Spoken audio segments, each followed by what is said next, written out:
tal, alumnos? Buenas tardes. Nos quedamos en esta parte de la clase, ¿no? Bueno, pasaré lista dentro de un rato para que ingresen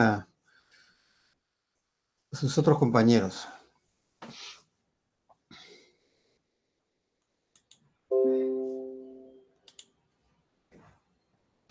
Bueno, con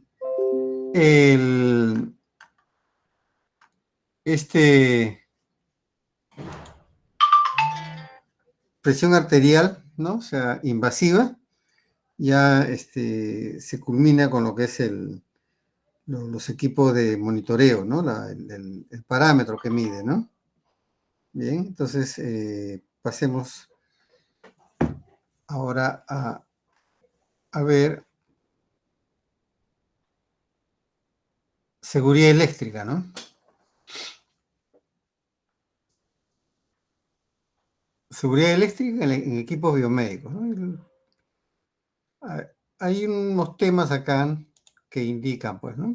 Estamos tomando Texas Instruments, que también menciona dentro de sus prototipos la norma IS 60601-1, ¿no? Que es una norma internacional básica de seguridad y rendimientos especiales para equipos médicos, ¿no? Bueno, cumplimiento regional, o sea, las especificaciones de la región, ediciones y versiones nuevas que hay, ¿no? Eso propone esta norma, ¿no? Ahora, es general, pero también hay particular, ¿no? Por ejemplo, para todo el equipo debe cumplirse con estas características, pero para cada parámetro también hay una particularidad, ¿no? Tiene que ser aislado, sí, por la corriente, ¿no? O sea, las corrientes inducidas son las que causan justamente algún tipo de evento adverso, ¿no? Bien.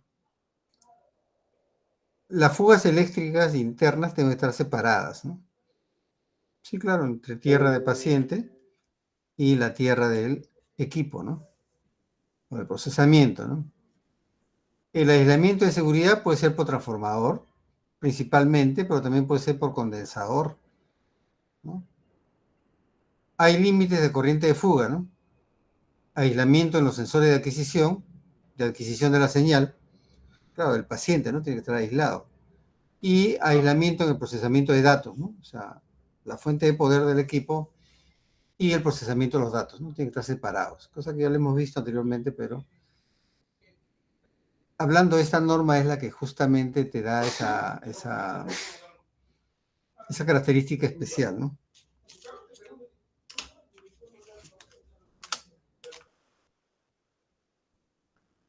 Y aquí habla de fuente aislada, ¿no?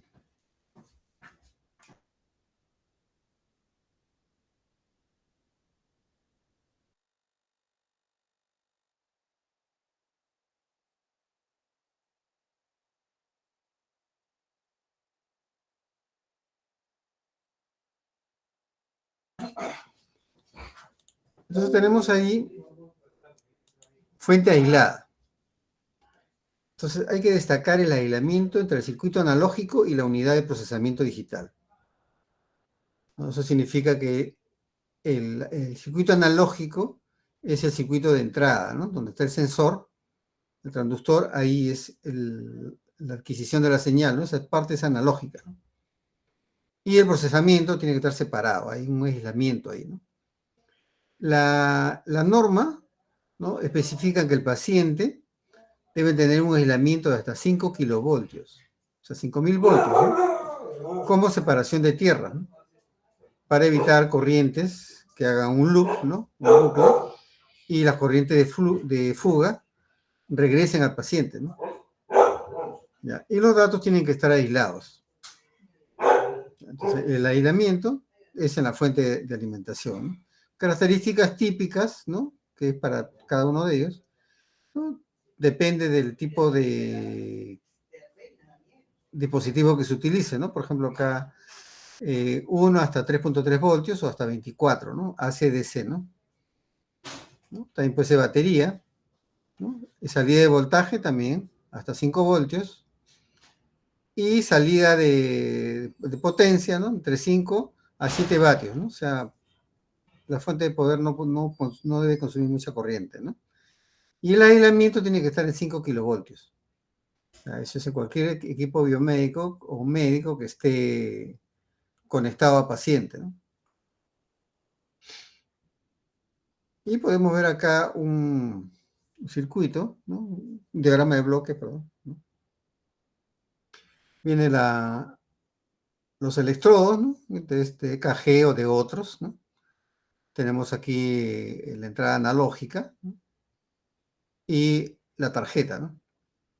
Tarjeta general, ¿no? Y tenemos aquí el aislamiento, ¿no? Por transformador, o sea, un aislamiento galvánico acá, ¿no? Donde este transformador tiene que tener 5 kilovoltios de aislamiento. Eso va a permitir, ¿y por qué 5 kilovoltios, no? Porque aquí, si el paciente recibe una descarga de desfibrilador hasta 5 kilovoltios, depende de la potencia, hasta 3,5, ¿no? 3,500, ¿no? Tiene este aislamiento, ¿no? Eso de ahí, esos 5,000 voltios o 3,500 voltios no van a pasar a la etapa de procesamiento. Entonces esto se tiene que ser comprobado. Se tiene que medir este aislamiento en el momento de generar la fuente de poder.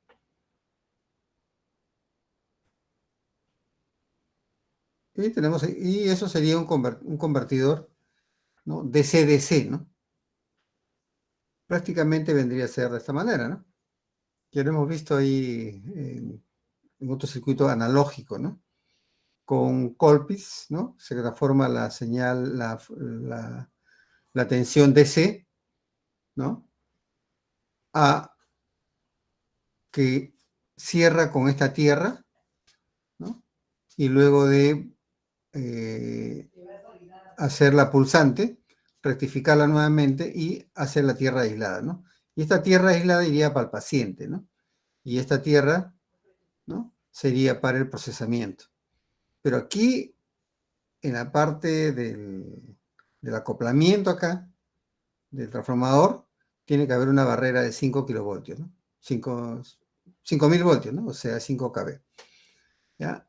Y el circuito que propone Texas es el SN6505, ¿no? Que es el de acá, que es un convertidor DC a DC, que es justamente como son todas las fuentes de poder, ¿no? Entonces, acá es importante el aislamiento. Entonces, un equipo biomédico, cualquiera que sea, tiene que tener, ¿no? Una tierra aislada. Si está conectado a paciente, tiene que tener tierra aislada. Y eso se logra con este circuito DC a DC, ¿no? Si va a recibir descarga de desfibrilador, acá tiene que haber 5,000 voltios, ¿no?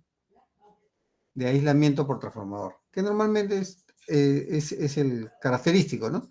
Como les digo, también hay óptico, o sea, fotodiodos, también hay de condensador, ¿no? Pero el más usado es este aislamiento galvánico, ¿no?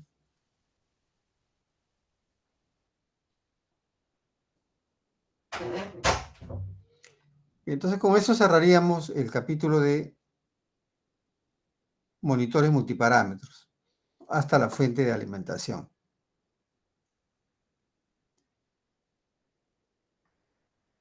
Bueno, entonces ya hablaríamos de lo que es estos equipos, qué es lo que se hace, ¿no? ¿Qué es lo que se hace para darles una sostenibilidad y que sean confiables, ¿no? Los equipos normalmente se entregan al servicio, ¿no? Usuario, y el usuario lo recibe, ¿no? Pero como es un equipo médico, necesita entrenamiento, necesita mantenimiento, ¿no? Calibración, verificación. Entonces, Fluke Biomedical, ¿no? Tiene un archivo que dice, ¿no? ¿Cuál es la diferencia entre ajuste, calibración y verificación. Estamos hablando de Fluke Biomedical, que vende simuladores, ¿no? Tanto para biomédica, analizadores de electrocirugía, etc. Y también en la parte de lo que es rayos X, ¿no? Entonces ahí tenemos también una gama de equipos, ¿no? De instrumentos que venden ellos, ¿no? Entonces, el planteamiento para los ingenieros clínicos, cuando estén en un hospital, ¿no? Dice qué es ajuste, qué es calibración y qué es verificación. Entonces, estos son tres términos que normalmente confunden, ¿no? ¿Ya? Y para la parte del aseguramiento metrológico y la trazabilidad, ¿no? Hay que ver, ¿no?, la diferencia de cada uno de ellos, ¿no? Porque estos términos son cruciales, ¿no?, para el mantenimiento de los dispositivos. Claro, podemos tener unos equipos nosotros, ¿no? ¿Y qué hacemos? Lo ajustamos, lo calibramos, verificamos. Tenemos que tener claro ese concepto, ¿no? Que es parte del trabajo de los ingenieros biomédicos, ¿no? Y en particular de los ingenieros clínicos, ¿no? Que programan equipos, programan mantenimientos preventivos, programan cambio de repuestos, programan mantenimientos correctivos, ¿no? Y también tendría que entrar la verificación o calibración, ¿no? Entonces, los términos tenemos que tenerlos bien, bien definidos, ¿no? ¿Qué dice aquí, no? ¿Qué dice Fluke? Fluke Biomedical, ¿no? Ajuste, ¿no?, es un cambio en las mediciones, ¿no? O sea, que el operario, el ingeniero, el técnico, son que ingresan al equipo, lo desarman, ¿no? Pueden hacer una limpieza de tarjetas, ¿no? Con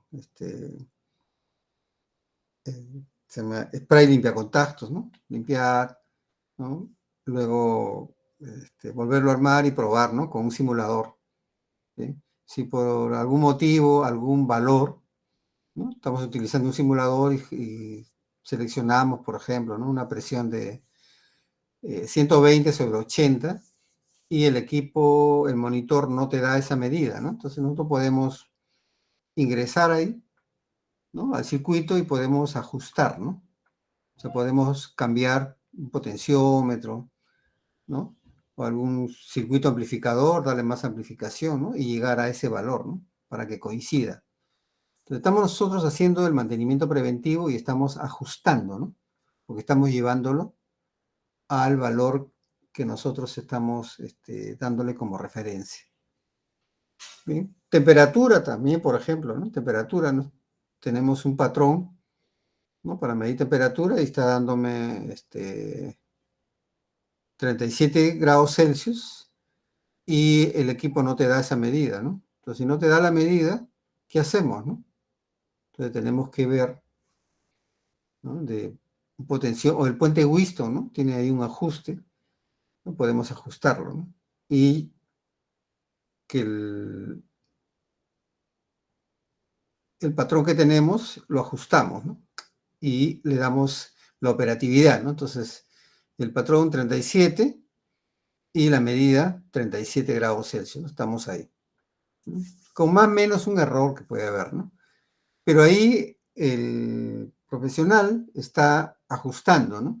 Preventivo, correctivo, está ajustando, o sea, ingresa a darle el ajuste, ¿no?, necesario y luego lo entrega, ¿no? ¿Y qué sería calibración, no? La calibración no es igual que ajuste, ¿no? Porque aquí no hay ningún cambio, ¿no? Tenemos un patrón y comparamos, ¿no? Comparamos. 37 y la medida es 36,5, por ejemplo, ¿no? Entonces tendríamos que hacer lo que se conoce un certificado de calibración y sacar la incertidumbre, ¿no? Y podemos decir que ahí está variando 0,5 grados Celsius, ¿no? pero el equipo puede tener una precisión de 1%, ¿no? O menos, ¿sí? O te puede especificar, ¿no? 0,2 grados Celsius, ¿no? O 0,1 grados Celsius, ¿no? Como las incubadoras neonatales, ¿no? Entonces estaría fuera de rango, ¿no? O sea, no estaría dando la incertidumbre es mayor, por lo tanto tiene que volver al mantenimiento, ¿no? Calibración, en otras palabras, es una comparación entre un patrón de referencia, ¿no? Y la medición que se ha efectuado y se visualiza en un equipo médico, ¿no? Bien. Y se tiene que calcular la incertidumbre y darle un valor, perdón, un resultado que indique si el equipo está fuera de rango, ¿no? Entonces, si está fuera de rango, entonces tiene que volver al mantenimiento. ¿Y aquí qué sería, no? Por lo mismo, por la misma definición, que la calibración está auditando el ajuste. Y se define de esa forma incluso, ¿no? La calibración viene a ser la auditoría del mantenimiento. Y por lógica, el que hace el mantenimiento no puede calibrar, ¿no? Porque se estaría auditando él mismo, ¿no? Entonces, son separados, ¿no? Mantenimiento es un personal y la calibración es otro personal. ¿Bien? El que calibra no hace mantenimiento, solo calibra, ¿no? Hay unos formatos, ¿no? En Excel para calcular la incertidumbre, ¿no? ¿Bien? Entonces, y hay unos valores que toman en cuenta la especificación misma del equipamiento, ¿no? Por ejemplo, la precisión, ¿no? Entonces, ajuste, mantenimiento, preventivo, correctivo, ¿no? Y se ajusta para llevar un valor. También se utiliza un patrón, ¿no? Pero acá puedes cambiar la medida, ¿no? Que te está indicando el equipo, ¿no? Con la calibración no puedes cambiar, ¿no? No cambias. Solamente comparas. Y haces tu cálculo de incertidumbre, ¿no? Y si está dentro de esa relación, ¿no? De ese ratio, ok, el equipo está calibrado, ¿no? Porque se ha comparado con un patrón, ¿no? Y hay un término que se llama trazabilidad, ¿no? O sea, estamos comparando con un patrón que tiene una trazabilidad, o sea, que ha sido calibrado con otro patrón, ¿no? De mayor precisión. Entonces, obviamente el patrón de referencia es justamente un patrón que tiene una precisión mayor a la del equipo, ¿no? Si el equipo tiene 1% de precisión, el patrón tiene que tener menos de 1%, ¿no? Porque obviamente lo estoy calibrando, ajustando, ¿no? Tiene que ser con algún patrón que tenga una mejor, una mejor característica, ¿no? Entonces, calibración es comparación y hay que emitir un certificado de calibración, ¿no? Indicando la incertidumbre y un resultado. ¿Ese resultado cuál sería, no? Indicar, el equipo está fuera de rango, vuelve a mantenimiento, el equipo cumple con los estándares establecidos, está dentro de la precisión correcta y la incertidumbre es dentro de lo especificado por el fabricante, ¿no? O sea, pasa. Entonces aquí tenemos que ser un laboratorio, ¿no? Acreditado para poder emitir un certificado de calibración. Como acá en el país no hay metrología biomédica todavía, o sea, el INACAL no te puede dar una acreditación, aunque eres un laboratorio de calibración de equipos médicos, ¿no? Pero también dentro del término aseguramiento metrológico, o sea, aseguramiento de las mediciones, ¿no? Hay el término verificación. Entonces hay múltiples documentos que indican que la verificación también puede ser parte del aseguramiento metrológico y también podría considerarse como una auditoría del ajuste. ¿Y cuál sería la diferencia de calibración? En que aquí, en la verificación, no se emite certificado de calibración, ¿ya? Lo que tenemos que tener son pruebas, evidencia objetiva de que las mediciones son correctas. ¿Se utiliza patrón? Sí, también se utiliza patrón, ¿no? Y se compara, pero no emitimos un certificado de calibración, sino solamente un informe de verificación. ¿Bien? No encontramos la incertidumbre, ¿bien? Porque para eso tendríamos que ser un laboratorio de calibración y ensayo. ¿Bien? Pero aquí hay pruebas objetivas. ¿Cuál es la evidencia, no? ¿Cuál es la evidencia? La medición. Todo lo que sea metrología, ¿no? Es medición. Entonces medimos y comparamos con el patrón, ¿no? El patrón tiene una medida, al tener un certificado de calibración, es real, ¿no? ¿Bien? Es legal también, por lo tanto, nosotros tenemos esa prueba, ¿no? Esa medida. No encontramos la incertidumbre, ¿no? Porque no vamos a emitir un certificado de calibración, sino un informe de verificación. ¿Ya? Entonces, la evidencia objetiva o prueba objetiva es la medición, ¿ya? Con un patrón. O sea, calibración y verificación utilizan patrones, solo que para calibrar, ¿no? Tienes que tener una acreditación que eres un laboratorio. Entonces, INACAL no acredita laboratorios de metrología biomédica, por lo tanto no hay todavía, ¿no? Entonces, pero dice que sí puede verificarse como parte del aseguramiento metrológico.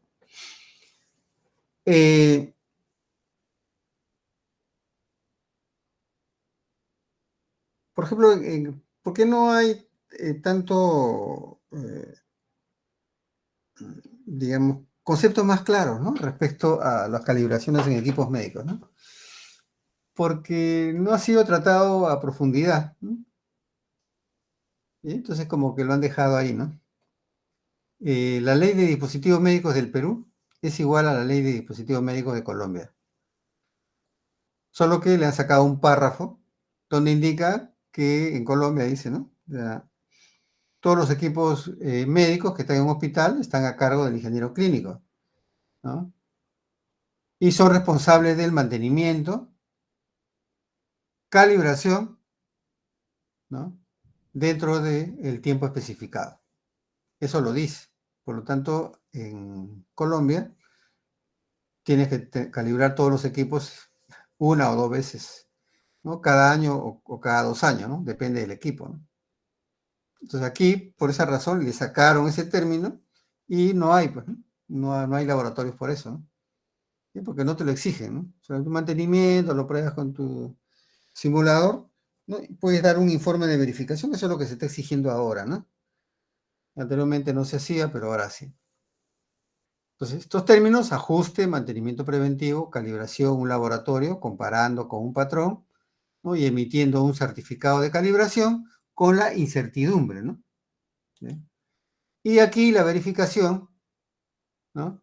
Es también utilizando un patrón, pero tomando como referencia las medidas, ¿no? Y se le denomina una evidencia objetiva, ¿no?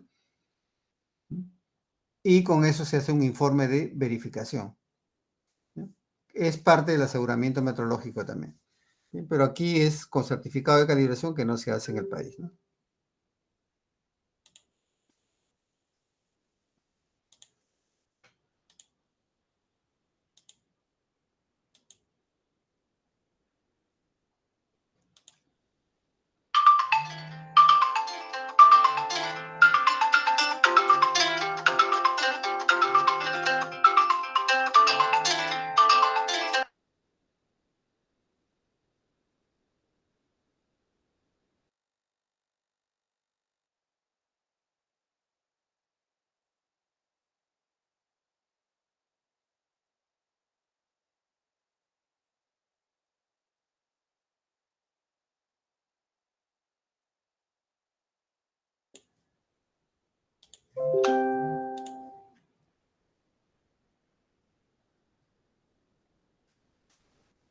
Bien, entonces estos tres procesos pueden confundir, ¿no?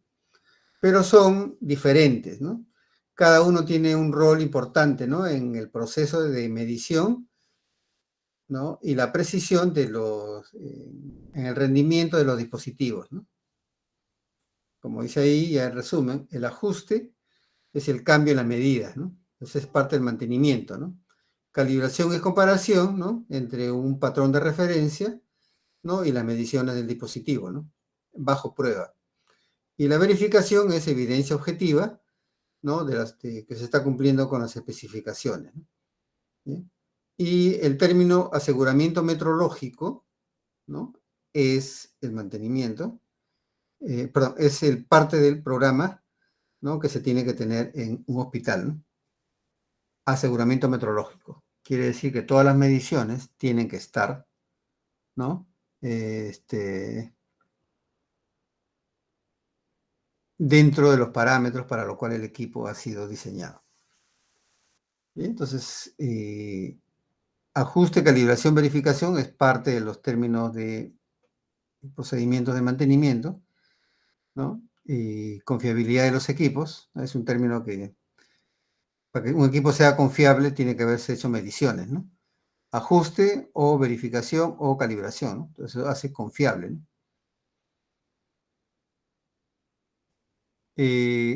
Anteriormente, no había un programa de mantenimiento preventivo y especificado en lo que es y dentro de un hospital, ¿no? Y esa luz, por ejemplo, dentro del un programa de mejoras, ¿no?, implementó un sistema de eh, mantenimientos preventivos y contratando empresas, ¿no?, para que hicieran el trabajo.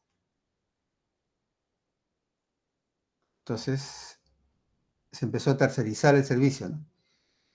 ¿Sí? Y con ese programa de mantenimiento preventivo, los equipos que a veces se daba de baja en 3, 4 años, empezaron a subir el tiempo, ¿no? Tanto así que algunos equipos que podían, por historia, ¿no?, pues, un registro histórico, podían durar 5 a 6 años y empezaron a durar 10 años, 12 años, ¿no?, hasta 15 años, ¿no? Y esos son los resultados, ¿no?, del programa de mantenimiento preventivo implementado. O sea, ahí se hace preventivo 1 o 2 veces al año, ¿no? Depende del equipo, ¿no? ¿Sí? Entonces, es importante, ¿no? Pero también hay que ver de que las medidas de los equipos tienen que ser parte de un aseguramiento metrológico, ¿no? Entonces ahí se empezó a utilizar patrones, ¿no? O sea, algo que se requiere, ¿no? Patrones. Todos los parámetros no tienen patrón, ¿no? Pero los que tienen se tienen que verificar. O en modo indirecto también, ¿no? También se puede hacer, ¿no? Pero tiene que haber mediciones. ¿Sí? Entonces aquí, en esta parte de el ajuste, calibración y verificación, lo importante son las mediciones. ¿Sí? Entonces, si acá, por ejemplo, tiene que haber un rango, ¿no?, del mismo modo, tiene que hacer igual, ¿no? Hay que medir y que esté dentro del límite, ¿no? Ya dentro del límite, ya el equipo se vuelve confiable, ¿no? ¿Y cómo lo podríamos interpretar de confiable, ¿no? Significa que yo voy a tomar un ventilador, ¿no?, un ventilador para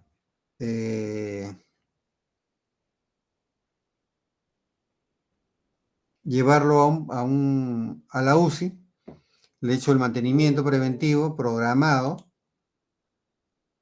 le echo el cambio de repuestos, ¿no? Acá aparece la verificación, las medidas son correctas, entonces va a ser más difícil que falle ese equipo. Claro, un equipo electrónico puede fallar, ¿no? Eso sí es indudable, ¿no? Pero si yo le estoy cambiando los repuestos que me indica el manual del servicio, entonces va a ser más complicado que se malogre, ¿no? Eso se llama confiabilidad, ¿no? Pero tengo que cumplir con ese programa de aseguramiento metrológico, ¿no? Caso contrario, no sería, no sería confiable, ¿no?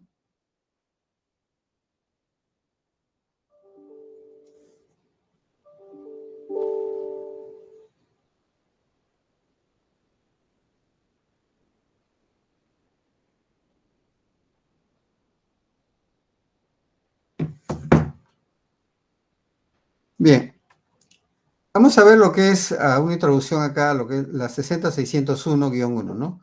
Norma internacional estándar para equipos médicos. Por ejemplo, aquí, si alguien tiene alguna a un proyecto, ¿no? De realizar algún tipo de prototipo, ¿no? De equipo médico, tenemos que cumplir esta norma, ¿no? Norma general y las particulares. Caso contrario, no vamos a poder usarlo en humanos, ¿no? ¿Y eso qué significa? De que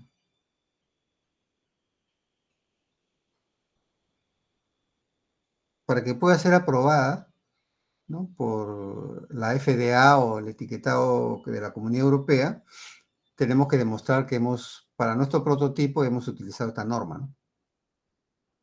Entonces, y como toda norma tipo ISO, que esto es una norma tipo ISO, es voluntaria, ¿no? O sea, realmente si yo soy un diseñador, ¿no? Entonces, voluntario, ¿no? Todas las marcas todos los fabricantes de equipos médicos, esta norma es voluntaria, ¿no? Aparentemente, ¿no? Pero llegado el caso, quiero usarlo, ¿no? Pero para que un país te dé el permiso de venderlo, necesitas un registro sanitario o un registro FDA, ¿no?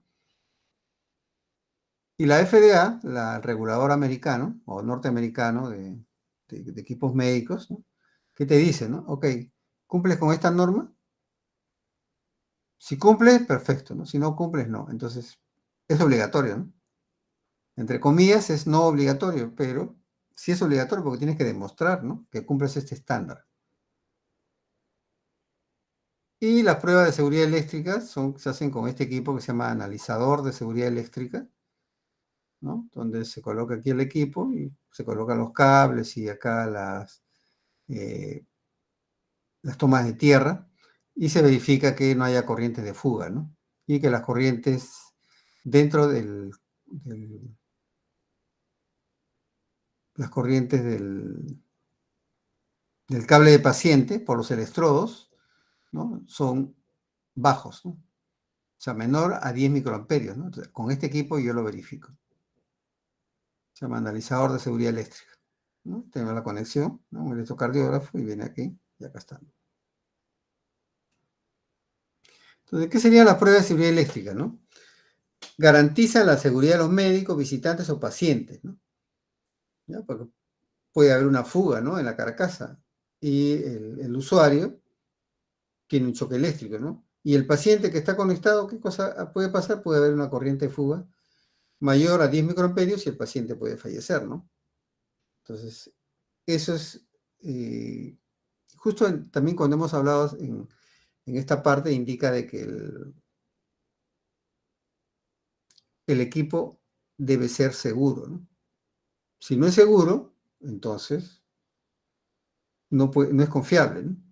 Entonces acá tiene que ser seguro. ¿En qué? Seguridad eléctrica, ¿no? Ya que los equipos están conectados a los 220 voltios, ¿no? Y la seguridad eléctrica tiene que ser parte de los procedimientos de mantenimiento preventivo. Ahora, esto se hace muy poco, muy poco. O sea, prefieren no hacerlo, ¿no? ¿Para qué si el equipo está funcionando, ¿no? Pero esta prueba de seguridad eléctrica debería ser parte del procedimiento de mantenimiento preventivo, ¿no? Bueno, las nuevas generaciones, o sea, ustedes, tienen que implementar esta parte, ¿no? Si tienen equipos a su cargo y están trabajando como ingenieros clínicos en un hospital, ¿no? O sea, los pacientes de los ingenieros biomédicos son los equipos, ¿no? Hay que mantenerlos adecuadamente para que sean confiables, ¿no? Y a la hora que se le da de baja, porque un equipo médico se le da de baja, ¿no? Se tiene que reponer un equipo igual o mejor condición, de acuerdo a la nueva tecnología. Ese es el trabajo, ¿no? La 60601 establece los requisitos de seguridad, ¿no? Para los fabricantes, o sea, para las fábricas, ¿no?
Entonces, la 60601 ha sido diseñada para fabricantes,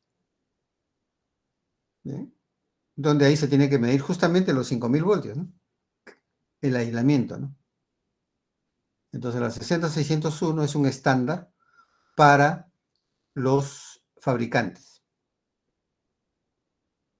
Pero cuando ya está en el hospital, entonces esas pruebas de 5000 voltios ya son complicadas. Bueno, no están todas las herramientas, ¿no? Entonces, para eso se ha desarrollado otra norma, ¿no? La 62353. IS 62353. Que este es para entorno hospitalario, ¿no? Este es un entorno hospitalario. Entonces, esto es para fabricante y esto es para el entorno hospitalario.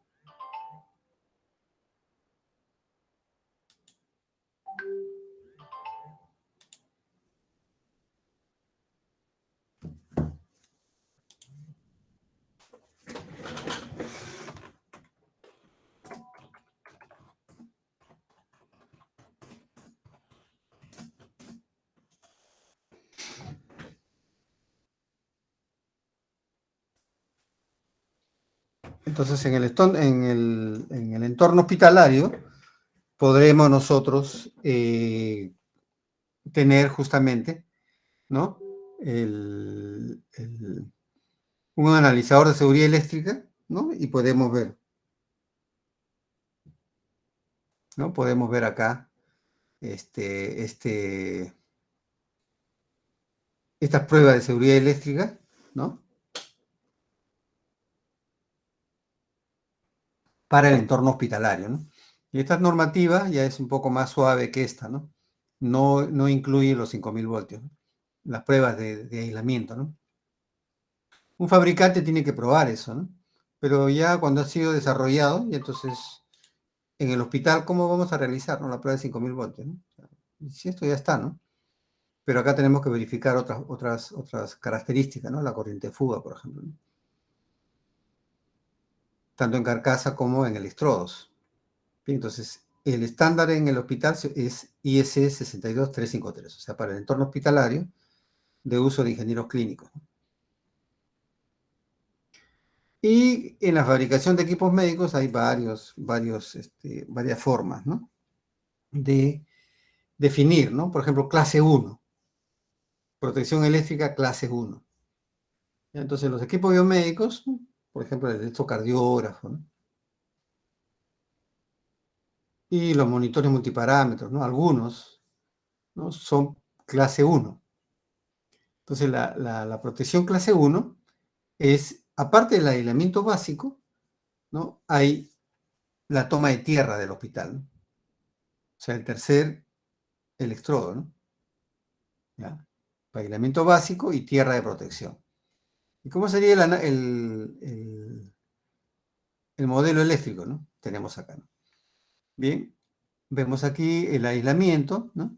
Tenemos el aislamiento y acá vemos un tercer cable, ¿no? Acá está el tercer cable, ¿no? Dos pines y el tercer cable, ¿no? Esto de aquí, este tercer cable, que son de los tres pines, ¿no? Para tomar corriente, debe estar conectado a tierra, ¿no? Es por eso que en el taller ahí de biomédica yo pedí que haya tierra, ¿no? Bien. Entonces, toda fuga que puede haber se va por la tierra, ¿no? Sin embargo, cuando esto está abierto, ¿qué es lo que pasa, no? Se introduce artefactos, ¿no? Bien, si tenemos acá que el cable tiene una tierra, ¿no?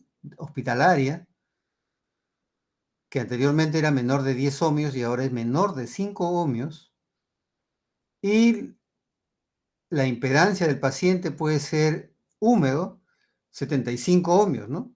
Pero normalmente son 500 ohmios, hasta 1000 ohmios, ¿no? Si está seca la piel, ¿no? ¿Sí? Pero son mayores de 5 ohmios. Entonces, si tenemos acá los 220, la corriente de fuga, el aislamiento que está acá, se pierde algo. De todas maneras, hay fuga de corriente y tenemos el paciente acá, ¿no? El paciente, si en el peor de los casos tiene 75 ohmios y la tierra tiene 5 ohmios, entonces la corriente de fuga va por acá, ¿no? Por la menor resistencia, ¿no? Entonces, en eso se basa la protección clase 1, por tierra. Entonces, cuando no hay tierra, el paciente puede recibir una descarga, ¿no? Por eso que es importante que la tierra esté acá, ¿no? Por eso ahí se etiqueta los equipos con clase 1, ¿ya? Si el personal que se encarga de las tomas de la tierra, ¿no? Que es una jabalina con unos elementos químicos, ¿qué es lo que pasa, no? Está muy grande, ¿no? Entonces, ¿qué problema es ese, no? Que esto de acá va a ser abierto, ¿no? O más grande, ¿no? 100 ohmios, por ejemplo. Entonces, si es 100 ohmios, 75 va por los 75, ¿no? El paciente recibe un microchoc o una corriente grande, ¿no? Depende, ¿no? ¿Bien? Y justamente se pierde el concepto de el aislamiento clase 1, ¿no? O sea, la toma de tierra. O sea, la toma de tierra acá es clave, ¿no?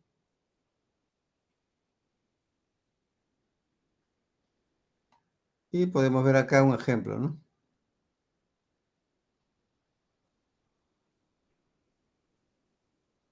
Bien, la corriente microchoc mayor de 10 microamperios, ¿no? Corriente fallo de tierra mayor de 5 amperios, ¿no? Bien, entonces, si el tercer cable, ¿no?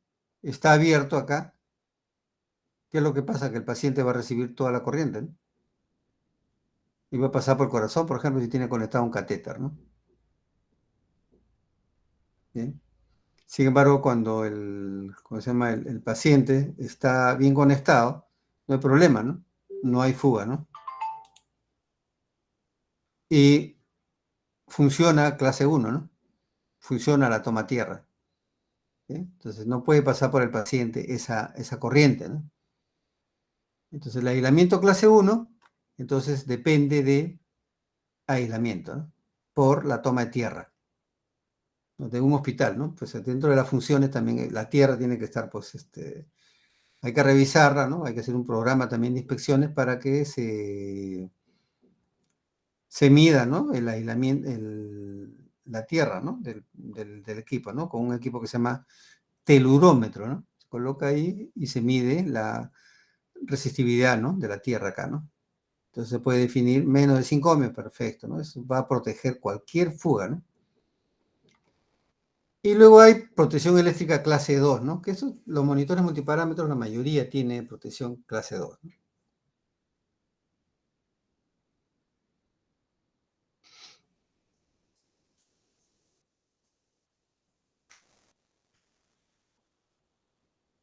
Protección eléctrica clase 2 es doble aislamiento o aislamiento reforzado, ¿no? Puede ser con toma tierra o sin toma tierra también, no hay problema, es el aislamiento, ¿no? Eh, una precaución es que el fabricante dentro de su aislamiento no debe conectar condensadores, ¿no? Al chasis, ya porque la alimentación puede caer por ahí, ¿no? Ya, por lo que puede disminuir el doble aislamiento, ¿no? Y en consecuencia la protección eléctrica cae. ¿Cuál sería el análogo eléctrico, no? Tenemos aquí, ¿no? Bien, doble reforzado, o sea que 5000 voltios y doble aislamiento, ¿no? O sea, no va a haber fuga por acá, ¿no? Y puedes usarlo de esta manera, ¿no? Entonces, el aislamiento es tan grande que esta resistencia, esta impedancia es alta, ¿no? Entonces, si por acá pasa una corriente, cae todo por acá, ¿no? Y la resistencia del paciente, ¿no? 75 ohmios, en el peor de los casos, no va a consumir corriente, ¿no? Ya que toda se queda acá, ¿no? El aislamiento alto, ¿no? Entonces, ¿cuál es el parámetro que incide acá? Es la impedancia del aislamiento. Entonces, cuando ustedes vean ahí en los equipos clase 2, significa que es de esta manera, ¿no? Y ustedes dicen, ah, ya, pero no tiene protección a tierra. No, no necesita, ¿no? Pero por precaución, si lo tiene, no hay problema, ¿no? Está bien. Pero la protección de la clase 2 incide en esto, ¿no? En la impedancia del aislamiento.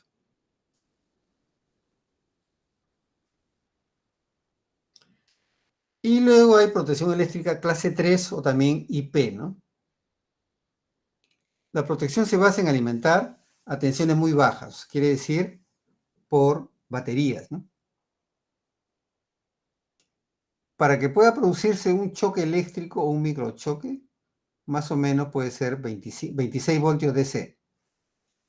Una batería de 12 voltios o hasta 24 voltios no llega a los 26, por lo tanto no hay peligro de corriente eléctrica. Entonces, ¿en qué se basa la protección eléctrica clase 3?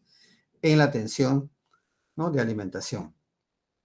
¿Bien? Vemos ahí. Vemos, está conectado acá, ¿no? Pero el parámetro de la tensión de alimentación, ¿no? O sea, la alimentación es baja, ¿no? Y no hay ningún problema, ¿no? No va a ser, ¿no? No va a inducir corriente, ¿no?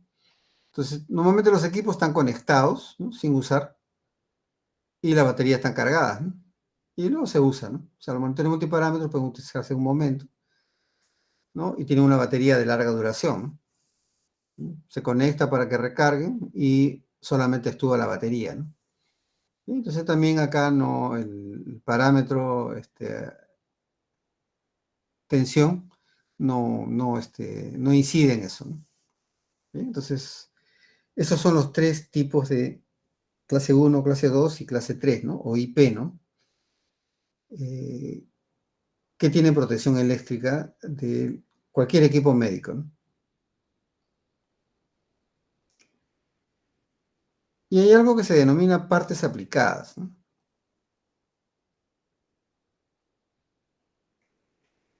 sea, si nosotros conectamos un electrodo, entonces, así como hemos visto en el laboratorio, ¿no? Colocamos el electrodo, está en contacto con el paciente, ¿no? Por lo tanto, es una parte aplicada. Entonces, la parte aplicada, ¿no? Hay varios tipos, ¿no? B, por ejemplo, BF y CF, ¿no? Por ejemplo, B es pieza aplicada al paciente compuesta a tierra. BF, pieza aplicada al paciente flotante, ¿no? O sea, está sobre la superficie, ¿no? También se denomina flotación cardíaca, ¿no? Más que todo aquí es los electrodos, ¿no? CF, pieza aplicada flotante para su uso en contacto directo con el corazón. Todos los electrodos son un catéter, ¿no? Que está cerca en la superficie que puede llegar al corazón, o invasivo también, ¿no? Entonces, todo lo que se conecta al paciente directamente se conoce como parte aplicada. Parte aplicada, ¿no? Puede ser de estos tipos, B, BF, CF.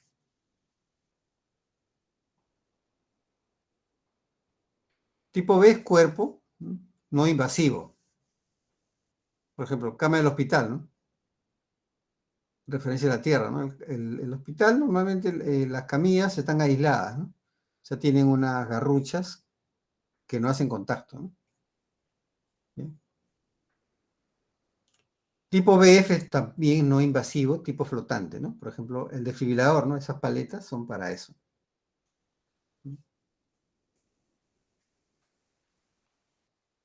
Y tipo CF es invasivo, ¿no? Cardíaco, ¿no? Marcapasos, módulo de EKG también, ¿no?, que están conectados ahí, ¿no? O sea, por ejemplo, los precordiales, ¿no? No son invasivos, ¿no? Pero están flotando ahí, ¿no? ¿Por qué dice flotante, no? Porque justamente la Tierra, se obtiene una Tierra flotante, ¿no? ¿Para qué? Para el circuito que va al paciente, ¿no? Entonces eso se denomina tierra flotante, ¿no? Que no es la tierra de la fuente, sino es una tierra obtenida mediante otra configuración, ¿no? Que es una tierra aislada, ¿no?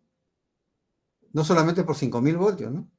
Sino también no va a cerrar un circuito con la tierra del equipo, ¿no? ¿Cuáles vendrían a ser las corrientes de fuga, no? Hay ciertas definiciones, ¿no? Los límites de fuga en condiciones normales de falla varían, ¿no? Fuga de tierra, 5000 microamperios. Fuga de paciente, 10 miliamperios. Fuga de paciente AC, 100 microamperios, o sea, más baja, ¿no? Esto está especificado aquí en la norma, ¿no? Hay otras fallas, ¿no? Por ejemplo, el fallo único, ¿no? O sea, se denomina de fallo único cuando el equipo, uno de los electrodos activos de la cometida eléctrica, ¿no? Hace un falso contacto, ¿no? O hay un electrodo desconectado, ¿no? ¿Mm? Entonces, se conoce como falla única, ¿no? O de fallo único, ¿no? Con estos tipos de electrodos, ¿no? O de partes aplicadas, perdón, ¿no? BF y CF, ¿no? Y dentro de eso podemos definirlo acá, ¿no? Corriente de fuga de equipo a tierra, o sea, de carcasa a tierra, ¿no? De la carcasa se coloca el analizador de seguridad eléctrica y se mide acá, ¿no? La corriente de fuga, ¿no? Por el tercer electrodo, ¿no? Corriente de fuga a tierra, ¿no? No interviene el paciente, ¿no? Pero, por ejemplo, el usuario puede tocar, ¿no? La carcasa, si está aquí, está rayado, está abierto, entonces el usuario puede tocarlo, ¿no? Y le va a inducir corriente, ¿no? Pues es necesario medir acá, ¿no? Esa corriente de fuga del equipo a tierra. Cualquier equipo médico a tierra, ¿ya? Por la toma tierra, justamente, ¿no? Desde el chasis, ¿no? Todos los equipos tienen una estructura metálica, ¿no? Sobre eso se construye, ¿no? Y la parte externa está aislada, ¿no?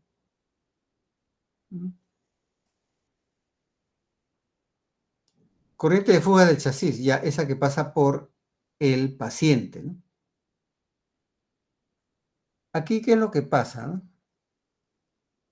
El paciente puede tener acá un monitor multiparámetro y por aquí hay un equipo de venoclisis, ¿no? Que para darle o una mesa de noche, ¿no? Tiene eh, una lámpara, ¿no? Y el paciente lo toca, ¿no? Y entonces se produce una fuga acá, a través del paciente hacia otro equipo y afecta al paciente, ¿no? Eso también se mide, ¿no? Corriente de fugas del chasis, ¿no? ¿Ya? Puede ser por el paciente o a través de otra forma, ¿no? Pero a otro equipo, ¿no? Y no fuga por el tercer electrodo, ¿no? A tierra, sino fuga por acá. ¿Sí? Se llama corriente de fuga de chasis, ¿no? Eso también se tiene que verificar. Claro, me pueden decir, pero todos los equipos han sido diseñados, son seguros, ¿no? Sí, pero bueno, estás en un ambiente hospitalario, ¿no? Y interviene alguien que no es técnico, ¿no? Sino que es un paciente, ¿no? Entonces el paciente no sabe esos conceptos, ¿no? Entonces puede agarrar otro equipo o puede tocar la barandilla de la cama y la cama no está aislada y hay una fuga, ¿no? Y el paciente tiene un shock, un microchoc, ¿no? O macrochoc, depende, ¿no? Se llama corriente de fuga del chasis. Otra corriente importante, corriente de fugas del paciente, ¿no? Ya acá, aquí interviene el paciente generalmente, ¿no? Una parte aplicada, o sea, de un electrodo, ¿no? Acá, partes aplicadas al paciente, o sea, de un electrodo, de un sensor, ¿no? ¿Bien? Y fuga a tierra, ¿no?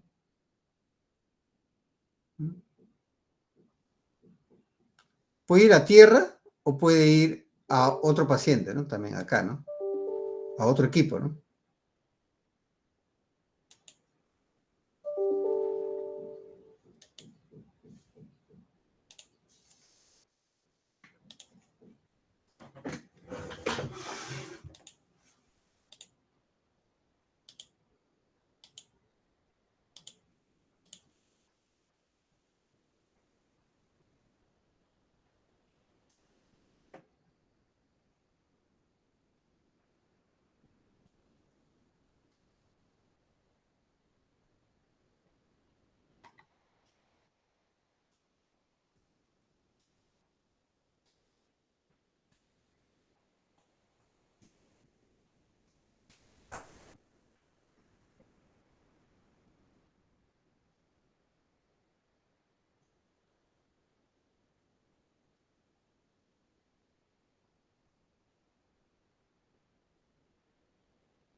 O sea, pero acá tienen que ver las partes aplicadas, ¿no?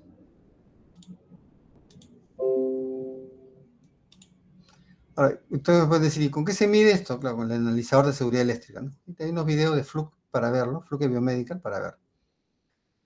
Y luego hay otras corrientes auxiliares, ¿no? Del paciente, que también se mide ahí, ¿no? Hay que definirlo. Bueno, acá hubo un error, ¿no? De un equipo, o sea, este puede ser un monitor multiparámetros con partes aplicadas, ¿no? Y acá tenemos otro equipo, ¿no? Equipo de rayos X, ¿no? O endoscopía, etcétera, ¿no? Y por acá puede haber una corriente de fuga, ¿no? Se llama corriente auxiliar, ¿no? No es la que está produciendo este equipo, sino que viene de otro equipo por algún tipo de contacto y pasa aquí, ¿no? Sin intentar producir efectos fisiológicos. ¿Y a qué se refiere con efectos fisiológicos, ¿no? Por ejemplo, un electrobisturí, si se lo aplica a una parte del paciente, a una zona de interés, ¿qué es lo que pasa? Va a producir corte coagulación, ¿no? Ese sería un efecto fisiológico. Entonces, en este caso, esta corriente no va a producir un corte, coagulación ni nada, ¿no? Solamente la corriente que pasa, ¿no? De este equipo al otro a través del paciente. Por eso se denomina corriente auxiliar del paciente, ¿no? Y puede producir algún choque eléctrico al paciente, ¿no? Por eso que es importantísima la seguridad eléctrica, ¿no? Y la corriente funcional, ¿no? Es la que fluye a través del paciente, ¿no? Esto sí para un efecto fisiológico, ¿no? Es un electrobisturí, tenemos acá la punta, ¿no? Acá se produce una chispa y se produce corte, ¿no? Al haber una chispa acá hay un paso de corriente alto, ¿no? Entonces se utiliza un electrodo dispersivo para que, ¿no? Esta concentración de energía, ¿no? Se diluya, ¿no? O se disperse. Ese se llama corriente funcional del paciente, ¿no? Y eso se mide en los electrobisturí, ¿no? Podemos medir la potencia acá, cuánto de corriente pasa por el paciente. Lo ideal es un circuito eléctrico,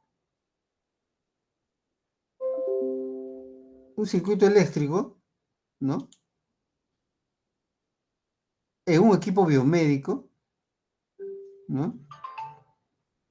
De un equipo biomédico, eh,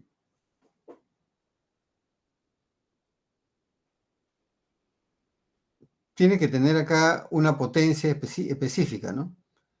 Y se puede medir las corrientes que llegan, ¿no? Que pasan por el paciente, ¿no? Y eso se llama analizador de electrobisturí, ¿no? Con un analizador de electrobisturí puedo medir la potencia acá, ¿no? Y también la corriente cresta, ¿no? Que pasa por aquí para saber cuánto si verdaderamente coincide con la potencia que yo selecciono. Bien.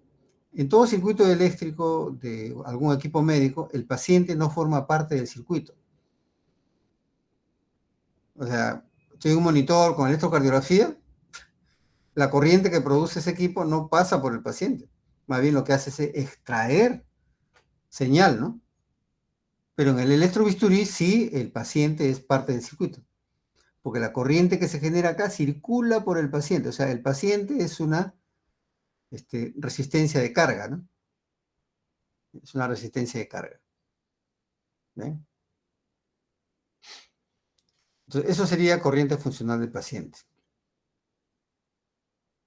Y produce efecto fisiológico. Entonces, la seguridad eléctrica, ¿cómo se resume, no? Si yo quiero hacer un programa de verificación de corriente de fuga, ¿no? O de seguridad eléctrica en general, ¿no? Entonces, tengo que hacer un programa y hacer mis procedimientos, ¿no? Y verificar protección de continuidad tierra, ¿no? Corriente de fuga a tierra, corriente de fuga a carcasa, corriente de fuga a paciente, corriente auxiliar a paciente, y la acometida eléctrica tengo que medir la tierra, o sea, si tiene o no tierra, ¿no?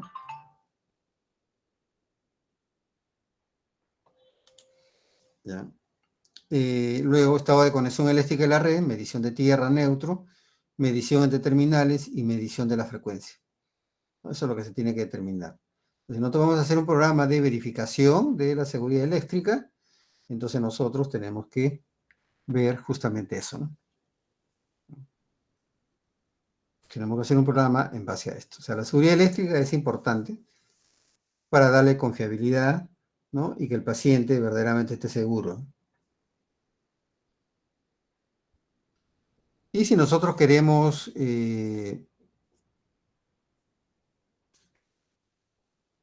probar cierto equipo, necesitamos un modelo, ¿no?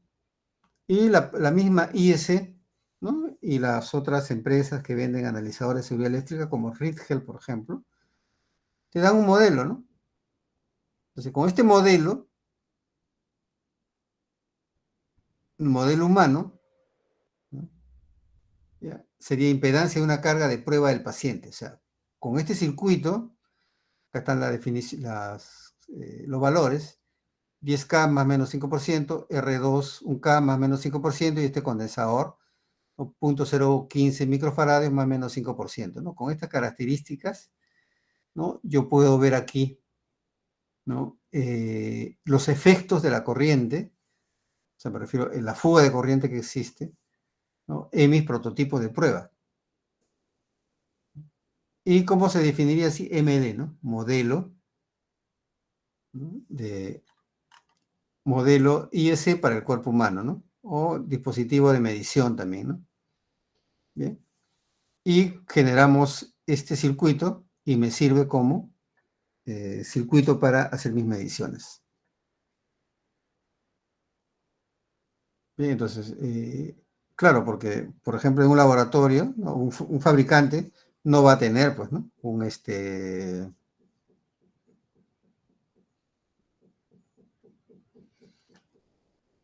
No van a usarlo en pacientes, ¿no?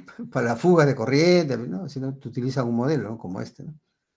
Entonces, la misma IS, la misma norma te dice, ¿no? Utilicen esto y verifiquen. Entonces, hay diferentes circuitos para verificar.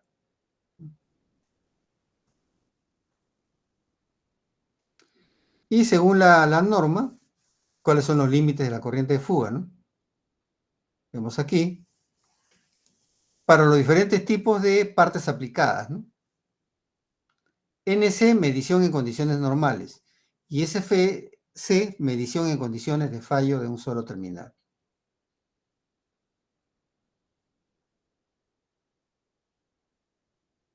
Por ejemplo, ¿no? Tipo B, en condiciones normales, ¿no? Corriente de fuga a tierra en miliamperios, máximo 5, y en condiciones de fallo 10. Corriente de contacto, 100 microamperios, ¿no? Y en condiciones de fallo 500. Corriente de fuga del paciente, ¿no? Se llama corriente alterna en microamperios, 100 microamperios en condiciones normales y de fallo 500. Corriente de fuga del paciente, corriente continua, ¿no? Microamperios, 10 microamperios, ¿no? Que justamente que para eso es el RLD, ¿no? Para medir. Y en condiciones de fallo 50. Corriente auxiliar del paciente, 100, 500, ¿no? Auxiliar 10 y 50. Y acá corriente auxiliar del paciente, ¿no? 100 y 500. Este es corriente continua y corriente alterna, ¿no? Tipo BF, ¿no? 5, 10 y se parecen a los primeros, ¿no? Y el que va, el conector cardíaco, ¿no? Condiciones normales 5 y 10. Prácticamente acá en corriente de fuga del paciente, ¿no? Si es menor, ¿no? Que el resto, ¿no? 10 y 50, ¿no? 10 microamperios y 50. ¿Por qué? Porque está conectado directamente al corazón, ¿no? Corriente de fuga del paciente, 10 y 50, ¿no? Igual que aquí, ¿no? Pero este de aquí, en corriente de fuga del paciente, en corriente alterna, 10 microamperios, ¿no? Porque está conectado al paciente, ¿no? Y la alterna porque es más peligrosa, ¿no? La continua también es peligrosa, ¿no? Pero la corriente alterna, tengan en cuenta que tienen una frecuencia, ¿no? Y el corazón también tiene una frecuencia, ¿no? Frecuencia cardíaca, ¿no? Entonces, si la alterna tiene, pues, un periodo, ¿no? y eso puede afectar, ¿no? Por eso que la corriente de fuga mínima que puede tener, máximo, perdón, puede llegar a tener 10 microamperios, ¿no? Y con fallos 50, ¿no? Pero estamos el límite, ¿no? Estos son los límites. Si sobrepasan, el paciente puede sufrir un microchoc, ¿no? Esto es de Fluke Biomédica, ¿no? Gestión del mantenimiento.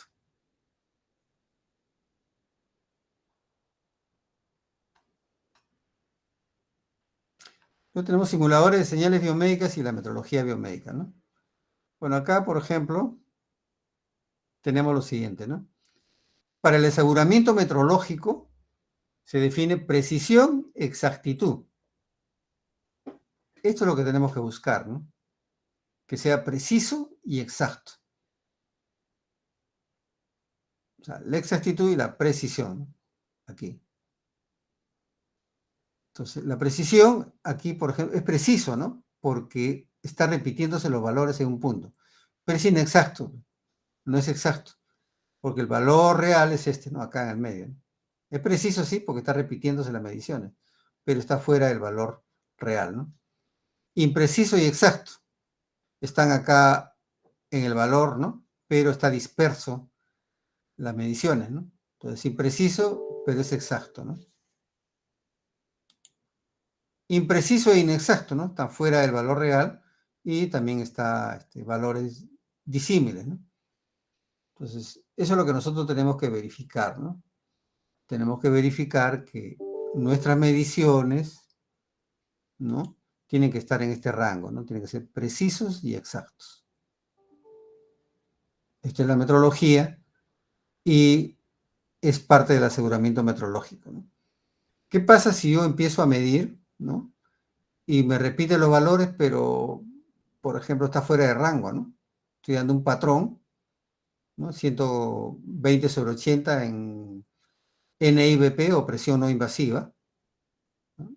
Pero me da 130/90, ¿no? Y me repite, ¿no? 130, y me repite, ¿no? Ok, pero el patrón yo le he dado 120/80, ¿no? Pero me repite 130, 90, o sea, está siendo preciso porque me está repitiendo el valor, pero es inexacto, ¿no? Porque no es el valor que yo le he dado en el patrón, ¿no? Por lo tanto, hace falta volver al ajuste, ¿no? Al mantenimiento, ¿no?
Entonces, ustedes como ingenieros clínicos, si alguno de ustedes trabaja en un hospital, el aseguramiento metrológico consiste justamente esto, ¿no?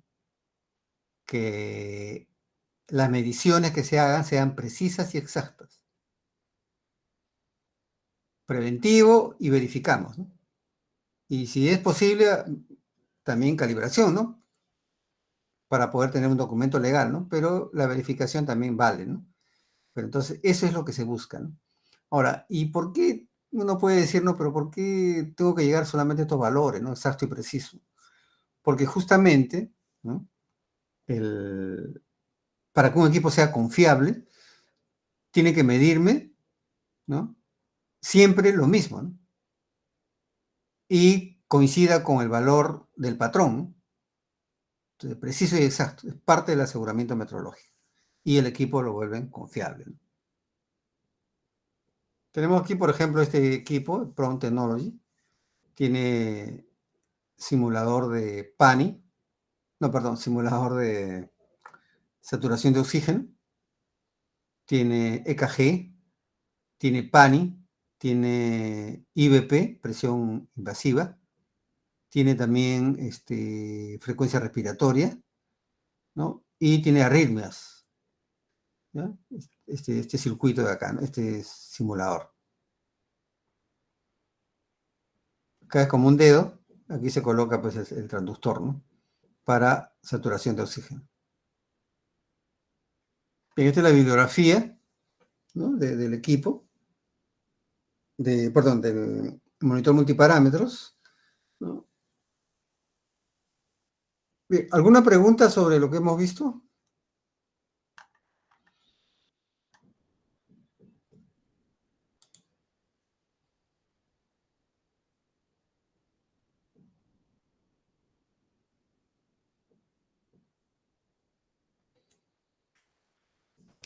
Profesor, déjeme, yo tenía una pregunta en cuanto a la calibración de los equipos.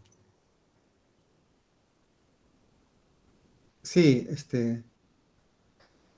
Sí, bueno, ¿cada cuánto tiempo se estaría calibrando? Y en este caso, si es que hay algunos equipos, no sé, dependerían netamente de algún protocolo o en este caso, netamente quién estaría encargado de la calibración o del mantenimiento del equipo, aparte de los ingenieros biomédicos, no del ingeniero clínico. ok. Mira, en un hospital, ¿no? Obviamente, tiene que haber un programa de mantenimiento preventivo y correctivo, ¿no? De eso se está encargando el ingeniero clínico, ¿no? Que tiene su personal a cargo, ¿no? Obviamente. ¿Ya? Y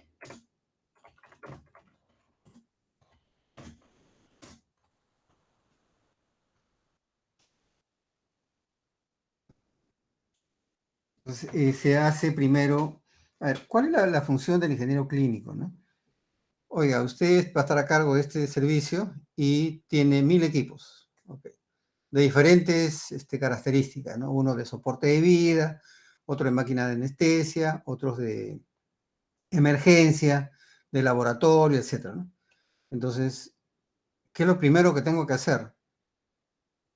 ¿Tengo un inventario? No, no tengo un inventario. Entonces, hay que hacer un inventario. Salud tiene inventario, o sea, eso no hay problema, ¿no?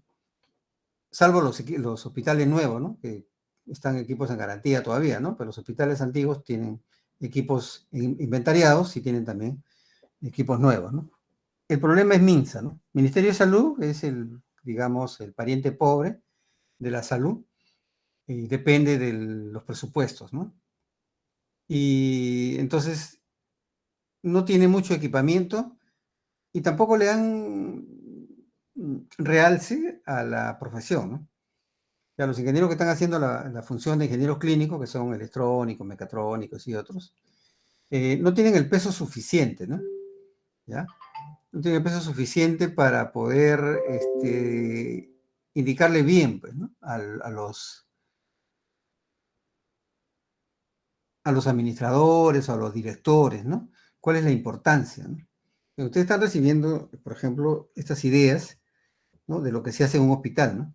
Ustedes ya van con el concepto, ¿no? Todos los ingenieros que han llegado ahí están aprendiendo o han aprendido, ¿no? Pero no tienen de formación. Entonces ustedes están formándose ahí. Entonces tienen que, ¿cuál es lo primordial, ¿no? Tener un inventario. Luego del inventario, un programa. Porque ¿qué hago con inventario hoy? Y acá un mes ya está desactualizado, bueno, porque puedo saber en una semana, en un día específico, que los equipos están en buen estado, ¿no? Y 20 están malogrados, 10 faltan repuestos, ¿no? Ok, tengo esa información un día. Pero, como dice, ¿no? En lo que es gestión, ¿no? Un inventario es un documento vivo y debe ser actualizado permanentemente. Entonces, ¿qué ha hecho Salud, no? Tiene un inventario, pero como ellos han introducido la política del mantenimiento preventivo con personal propio y mayoritariamente con personal de terceros, o sea, con empresas que realizan las labores, han implementado un software que se llama Sysma, ¿no? Ese software tiene todo el inventario de todas las redes, ¿no? O sea, todo el país, todo de salud tiene el inventario y cada red, ¿no? Red Tacna, red Tumbes, todos tienen su inventario y está en la red, está en el Sysma y está en la nube. Entonces, cada vez que se hace un mantenimiento preventivo, ¿qué es lo que sucede cuando se hace el mantenimiento preventivo? El ingeniero, el técnico, lo ingresa en tiempo real, ingresa lo que él le ha realizado. Por ejemplo, un equipo está inoperativo porque le faltaba un sensor, ¿no? Compraron el sensor y está 2 días inoperativo. Okay. Compran el sensor, colocan, hacen las pruebas, ingresan en un registro, ¿no? Que se llama Orden de Trabajo de Mantenimiento, que se conoce OTM, ustedes van a saberlo después.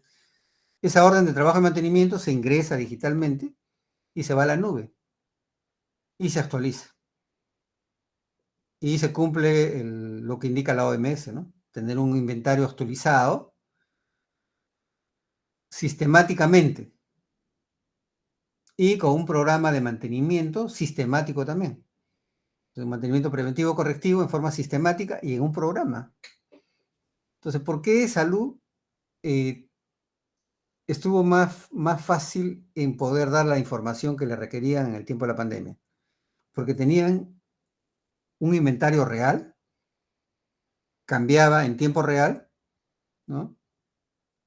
Y tenían la información a la mano. Y es más, ¿no? Los nombres ponía, por ejemplo, ¿no? Oxímetro de mesa, oxímetro de mano, oxímetro a batería, ¿no? Y al final de cuentas, cuando querías consolidar, no podías consolidar, ¿no? Porque tenían diferentes nombres. De la primera oportunidad, el primer software que hice Salud hace 15 años, ¿no? Una cosa así, 15, 20 años, estaban con nombres que los mismos ingenieros colocaban, ¿no? Entonces, cada uno tenía un concepto, ¿no? Entonces, para eso, yo les he hablado ahí de la UDM, ¿no? Códigos estándar internacionales, ¿no? De la ECRI o de la OMS. Entonces, adoptaron esa nomenclatura en este nuevo programa. El primer programa se llamaba PECOMAN, ¿no? Y ahora en salud se llama SISMA, ¿no? Que está en tiempo real y en la nube, ¿no? O sea, cuando tú ingresas tienes que tener tu clave y estás conectado a la red, ¿no? Y automáticamente se carga y cada momento tienen el inventario actualizado y el estado situacional. Entonces, ellos pueden saber a nivel nacional cuántos ventiladores están operativos, cuánto le falta repuestos y cuántos están por reparación, ¿no? O cuántos para darle de baja. Entonces, pueden definir cuántos hay que comprar, ¿no? Para reponer fácilmente, ¿no? Entonces, esa información es clave. Incluso la Organización Mundial de la Salud también tiene ¿cómo se llama? Un documento que habla sobre los inventarios, ¿no? Y los programas para la gestión del mantenimiento de los equipos médicos. Claro, es importante porque se trabaja con personas, ¿no? Y ya ahora introducido con el aseguramiento metrológico. Entonces, si ustedes llegan a un hospital pequeño de Minsa, primero, para que ustedes su gestión sea buena, inventario, gestionar un programa, ¿no? Para que se pueda actualizar en forma instantánea. ¿Bien? Si no, tendríamos nosotros la foto de un momento, ¿no? El inventario de un momento determinado, pero si no lo actualizamos, queda una foto, ¿no? Pasada, ¿no? ¿No? Lo que requerimos en un hospital es que tengamos la información en forma permanente y actual. Entonces, todas las empresas que tienen contrato de salud ingresan esos registros diariamente. Y de salud tiene en el día la actualización de los equipos operativos e inoperativos, ¿no? Y cuántos hay que darle de baja y cuántos hay que reponer. Entonces, Eso sirve también para la gestión, ¿no? Para pedir repuestos y para pedir reposición de equipos, ¿no? Entonces ya se les dice, ¿no? Que va a ser así de esa manera, ¿no? Bien, y con eso se logra tener un programa de mantenimiento o un programa de aseguramiento meteorológico eficaz. No eficiente, ¿eh? Eficaz, o sea que de calidad. Los simuladores es clave, ¿eh? Tienen que tener simuladores, o sea, tienen que pedir, ¿no? Si no hay en un hospital, hay que pedirlo, ¿no? Bien. O en todo caso, si contratan a terceros, pedirle al tercero que traiga, que compre y se le paga, ¿no? Porque normalmente no quieren tener personal a cargo del hospital, ¿no? Porque se genera ahí ciertos conflictos, ¿no? O sea, a ver, digamos, estaba trabajando en un hospital, ¿no? De Minsa, Chosica específicamente, ¿no? Entonces, me llamaron para una licitación, con una consultoría, estuve 4 meses. Y había gente que yo trabajaba conmigo, yo los llamaba de mantenimiento, ¿no? Y de servicios generales, porque trabajan conmigo, les daba unas tareas. Y el personal sí estaban tranquilos, ¿no? O sea, hasta tarde, ¿no? La hora, 5, que le decía quedar un poco más para terminar, ¿no? Ya. Y se hizo los pedidos, bueno, un programa de mantenimiento y todo, ¿no? Claro. Pero en ese interín salió lo que es nombramientos, ¿no? Como tenían varios años, nombrados todos, ¿no? Ok. Entonces, puede ser bueno hasta cierto punto, pero sin perjudicar, pues, al hospital, ¿no? ¿Qué es lo que pasa, no? Pasaron a ser nombrados y automáticamente agarran unas condiciones de trabajo, ¿no? Ya no trabajan hasta las 5, pues solo hasta la 1, pero los nombrados trabajan hasta la 1. Entonces, faltaba personal, ¿no? Entonces, siempre hay necesidad de personal, porque los nombrados trabajan menos. Ese es el problema. Bien, y además no lo pueden votar, pues, ¿no? Entonces, así sea ineficiente. Y tenemos una carga ahí, pues, de gente que no produce y hay que tenerlos ahí. Entonces, eso se dio cuenta de salud y contrató mejor empresas, ¿no? Entonces las empresas contratan, bueno, y como somos privados, le damos un servicio, ¿no? Minsa debería ir hacia ese objetivo, ¿no? También, ¿no? Contratar empresas para que hagan esos programas y los ingenieros clínicos estar ahí, ¿cómo se llama? Atrás, ¿no? Del aseguramiento metrológico, ¿bien? Que se cumpla, ¿no? Y verificar esos temas, ¿ya? Y eso es lo que pasa fatalmente, ¿no? No lo digo peyorativamente, ¿no? Hablando mal de las personas, ¿no? Pero realmente eso es lo que sucede, pues, en la realidad. Eso es lo que sucede en la realidad, ¿no? O sea, el país es esto, ¿no? Claro, hay estabilidad hay estabilidad laboral y todo lo más, pero yo tengo otro concepto, ¿no? O sea, yo no necesito ser estable en un lugar, ¿no? O sea, yo tengo mis conocimientos, ¿no? O sea, yo en otro sitio puedo hacerla bien, ¿no? Entonces, no busco eso, ¿no? Pero igual que muchos, ¿no? Que tienen muchas habilidades, ¿no? O sea, igual que ustedes, ¿no? Tienen muchas habilidades, no necesitan, pues, eso, ¿no? Porque pueden desarrollarse en otra área, ¿no? Igual, ¿no? Entonces, pero sí hay personas que no tienen ese concepto, ¿no? Y están buscando una estabilidad, ¿no? Pero entiéndase, o sea, tener un sueldo y hacer el menor esfuerzo posible. Entonces yo le digo por experiencia propia, ¿no? O sea, todo mi personal que tenía, de un momento a otro dejé de tener personal, ¿no? Porque ya eran nombrados y bueno, ya no, yo era contratado ahí por, por, por servicio, ¿no? Por hacer un trabajo, ¿no? Ya no los tenía, ya los perdí, ¿no? Y ahí yo ya hacía muy poco, ¿no? Bien, presencia y nada más y después se iba, ¿no? Entonces había que contratar a otras personas, ¿no? Para hacer las cosas. O sea que realmente se le da una estabilidad, ¿no? A una persona que no necesariamente sean las mejores y perjudica el trabajo, ¿no? De un hospital que es clave, ¿no? Imagínense. Ese es un poco el tema, ¿no? Bueno, y así se da a nivel todo el Estado, ¿no? Ese es un poco el tema, ¿no? Bien, a ver, vamos a ver acá.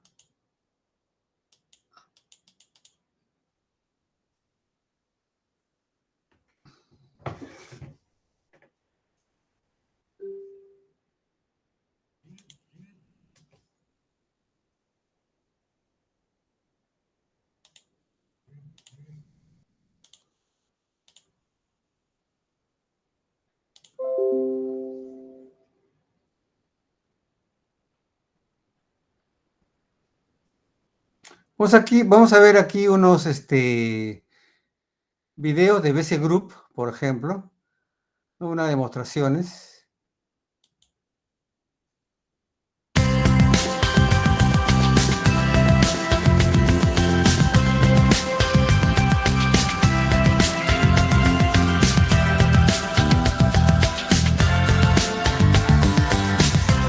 Hi, my name is Lucio Simoni. I'm the engineering manager for BC Group. And in this video, we'll be demonstrating invasive blood pressure simulation using an NABP 1040. In this case, I already have my IBP cable plugged in. On the back of the NABP simulator, we have a label that identifies the 3 ports. In this case, the top port is invasive blood pressure. And I have the cable plugged into my monitor. And in this case, we can see that this line here in the middle is set for channel 1 invasive blood pressure, and it's not simulating anything. We need to figure out what's going on. Most monitors, the first time you plug in the cable, if you change the cable or if you power cycle the monitor, they have to be zeroed before they'll measure invasive blood pressure. So to do that, we'll go to a static blood pressure setting by going to the setup menu. And we'll go to the monitor configuration for invasive blood pressure, and we'll select IBP 0. Now we have to make sure that the static blood pressure is set to 0, and we can do that by scrolling to the static blood pressure and adjusting using the up and down arrows. So with 0 millimeters configured, I press input 0 on the monitor and I tell it channel the 0 that I'm connected to, and now we have 0 pressure shown on the monitor. The other thing.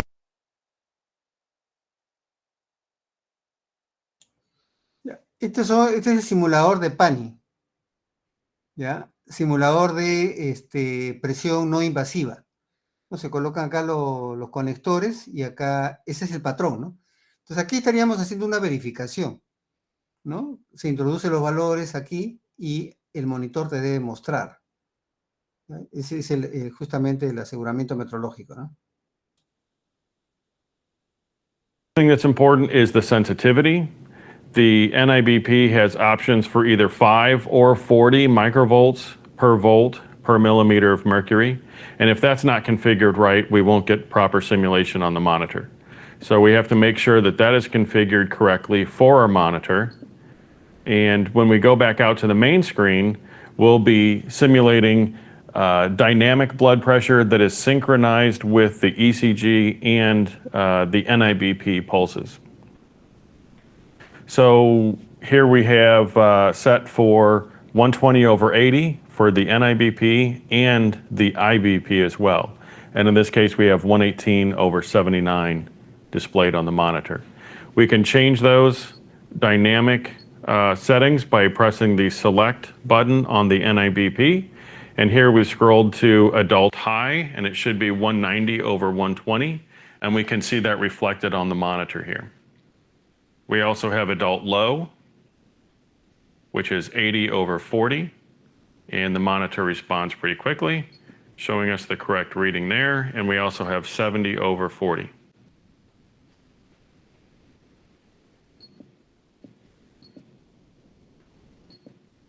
To get to the static blood pressures, I would go to the setup menu and I can scroll through the static blood pressure settings.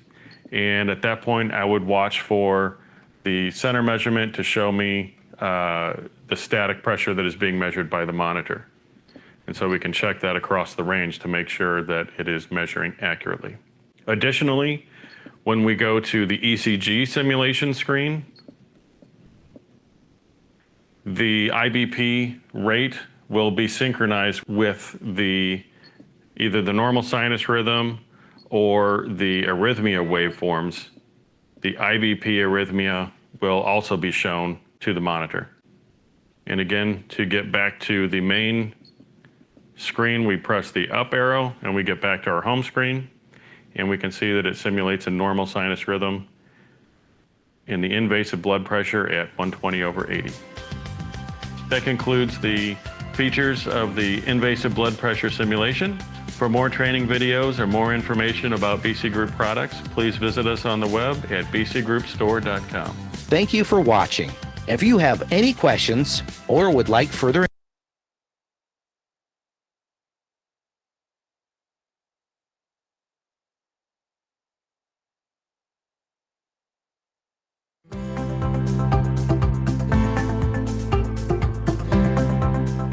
Hi, my name is Lucio Simoni. I'm the engineering manager for BC Group, and in this video we'll be demonstrating. Ya, este es de seguridad eléctrica, ¿no? Aquí el monitor se coloca aquí, en el analizador de seguridad eléctrica, y el que alimenta al monitor es este analizador, ¿no? Se colocan acá los electrodos y aquí se va a ver la seguridad eléctrica, ¿no? La fuga de los electrodos, ¿no? Y la fuga a tierra, la fuga a chasis, todas esas características. Eso es lo que también se debe tener, ¿no? O en todo caso, si contratamos, debería tener la empresa que se contrata, ¿no? The features and functions of the SA2000 series safety analyzer. In this case, we have the SA2010S model. This is our fully featured safety analyzer with patient simulator and 10 lead ECG testing. So in this case, I already have my ECG leads connected to my device under test. In this case, a patient monitor, the PM8000 from Mindray.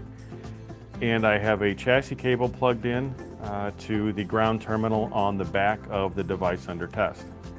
I have the safety analyzer plugged into a standard wall outlet, and I have the device under test plugged into the safety analyzer. Now, when I first plug in the safety analyzer, it will turn on and be in the mains voltage mode.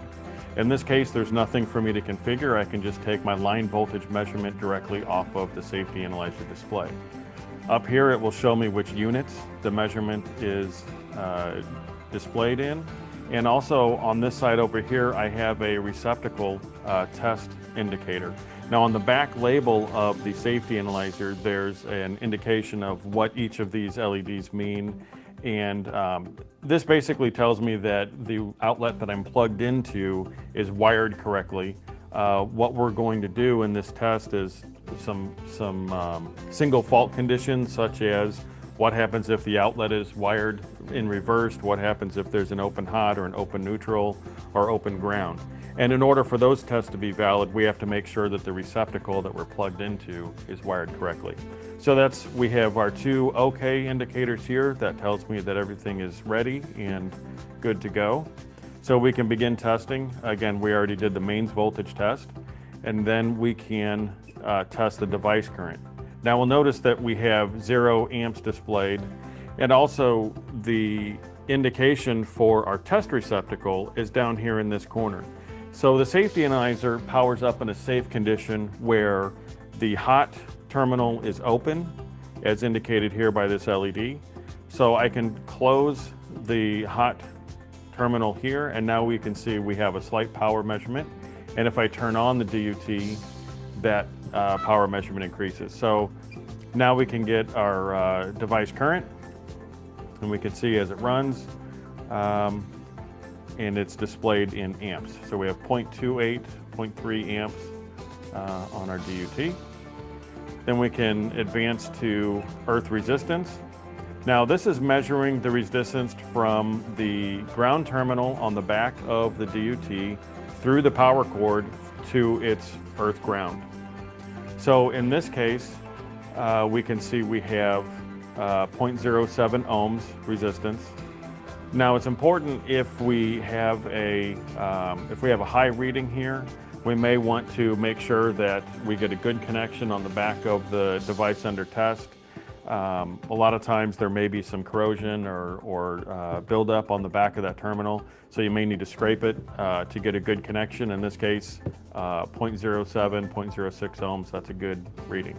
Now what we can also do here is we can do this testing with open hot, open neutral, and make sure that none of these conditions, these are single faults, none of these conditions cause a change to our measurement on the device. So we can do reverse polarity, open hot, open ground, and open neutral.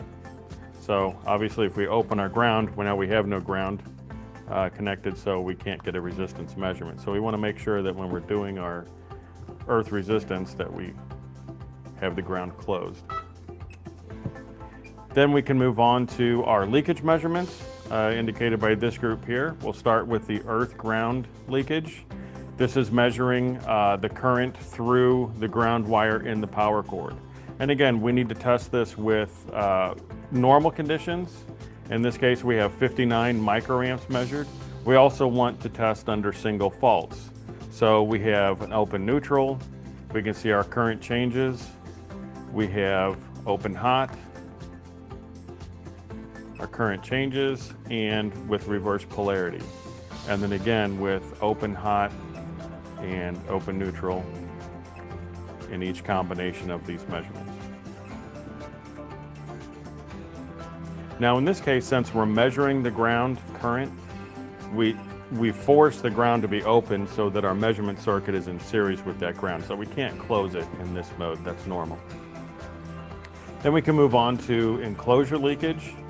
In this case, we're measuring any touch current that we might get by touching the outside enclosure of the device under test. In this case, again, we need our chassis cable plugged in, connected to the ground, a ground point on the enclosure.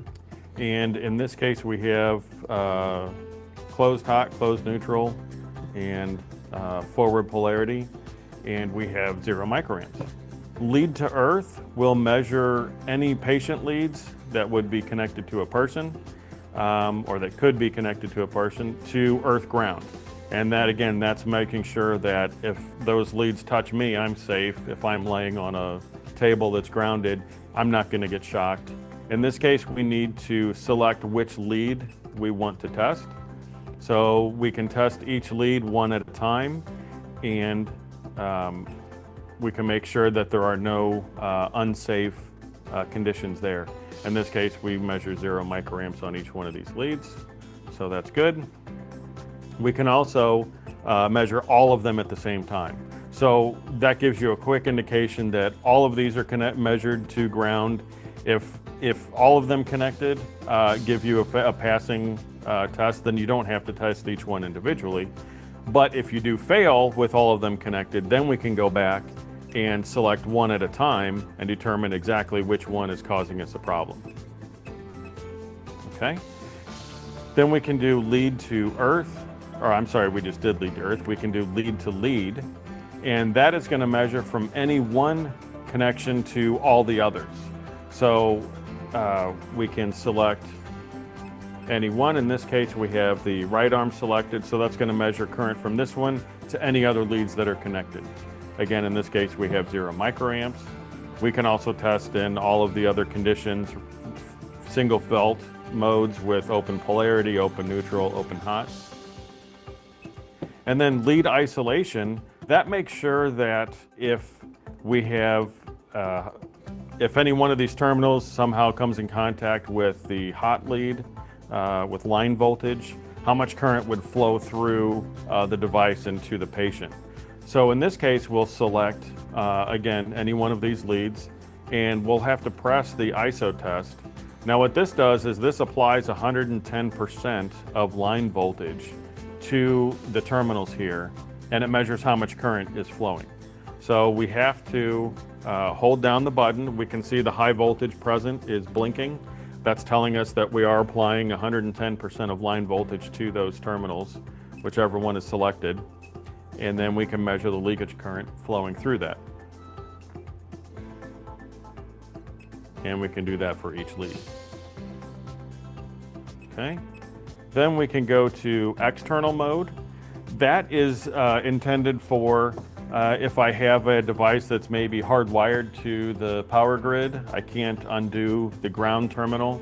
Then I could measure, I can't plug it in, can't plug the DUT in here because it's hardwired to a box, a switch box, or the wall. So in this case, I could use an external mode to measure point-to-point leakage current. In this case, it's going to measure current from chassis to external. And we can do a similar test that we did. We can connect our external lead here to the right arm, we can make sure that the right arm is selected. Oh, I'm in external mode. I don't need to select. So now I can apply the isolation voltage. What that's going to do is apply our 110% of line voltage to these two terminals. It's going to tell me the current that flows through them. So now we have 19 microamps. Again, our unit of measure is displayed up here. So that's showing us we do have a safe condition, and we can repeat that with the other points as well. I can also connect this to earth ground and measure leakage current from any point to ground. Same testing we did before. Then in the 2010S, we have additionally the ECG waveforms. That's the S part, patient simulator. So if I select the ECG waveforms here, now this test, these LEDs show me which ECG waveform I'm simulating. In this case, it's also going to blink at the rate for the normal sinus rhythm. So I can select any heart rate we have here, so 240 beats per minute. In this case, it doesn't, the measurements up here don't mean anything, and we can see there's no unit of measure displayed because we're in the patient simulator mode. So then we could make sure that the correct waveform is displayed on our monitor. We also have performance waveforms, AC sine wave of different frequencies to test the filtering performance of the monitor. We have. Bien, entonces este es un analizador de seguridad eléctrica, ¿no? Acá están los cables a los electrodos, ¿no? Para conectarlos acá, para medir la corriente de fuga de electrodos, ¿no? O sea, que acá tiene que haber menos de 10 microamperios, ¿no? Bien, y también aquí un cocodrilo acá para colocar en la carcasa, ¿no? Y para hacer las pruebas de fuga de corriente, ¿no? Bien, como han visto ustedes, hay para varios, para IEC, para la AAMI, NFPA 99 también, ¿no? O sea que también norma lo que es seguridad eléctrica, ¿no? Bien, entonces, esto se debe tener para, digamos, ¿no? Supongamos que ahora en la actualidad no se hace la seguridad eléctrica, ¿no? No se verifica. Entonces, nosotros podemos decir ahí con toda seguridad que este equipo no tiene falla eléctrica, no va a fugar corriente por acá. No lo sabemos, ¿no? ¿Por qué? Porque no estamos haciendo esta prueba, ¿no? Entonces, ¿qué es más confiable? Medir, tenerlo registrado, las corrientes de fuga que tiene, las permitidas, ¿no? Y eso es legal incluso, ¿no? Porque si falla el equipo y produce una corriente alta y el paciente fallece o tiene alguna secuela, nosotros hemos medido, ¿no? Hemos comprobado que ese equipo no tiene fugas, ¿no? No tiene fallas, ¿no? No tiene fugas de corriente, no hay falla en ese sentido, ¿no? Entonces estaríamos seguros, ¿no? El equipo sería más confiable. La única manera de saber que los equipos estén funcionando adecuadamente es midiendo. Y en este caso estamos midiendo, ¿no? El fallo eléctrico, ¿no? No hay fallo eléctrico acá, ¿no? ¿Hay fuga por chasis? No hay. El consumo tampoco, ¿no? Corriente de fuga aquí por los electrodos tampoco. Y entonces, con este equipo de analizador de seguridad eléctrica se verifica que el equipo en prueba esté funcionando en forma adecuada, ¿no? Tal como ha sido desarrollado. Bien, entonces eso es, en este caso es un equipo que se puede, pues, verificar ese tipo de procesos, ¿no? De seguridad eléctrica. ¿Bien? Entonces la normativa, ¿no? La 60601 o la para fabricación y la 62353 para el entorno hospitalario se verifica con un equipo como este, ¿no? ¿Hay mejores que este? Sí, claro, hay por ejemplo, el de Fluke, ¿no? Pero es más caro, ¿no? Es muy caro, ¿no? Entonces por ahí es un poco complicado, ¿no? Bien, en sí, con un equipo básico se puede, ¿no? Que sea más barato, ¿no? Para tenerlo, ¿no? En unos hospitales pobres, ¿no? Que no tienen muchos recursos. Híjole, nos vamos a quedar ahí. No sé si hay alguna pregunta. Ya mañana vamos a ver el tema de las exposiciones, ¿no? Así como se le ha comunicado a través de su delegada.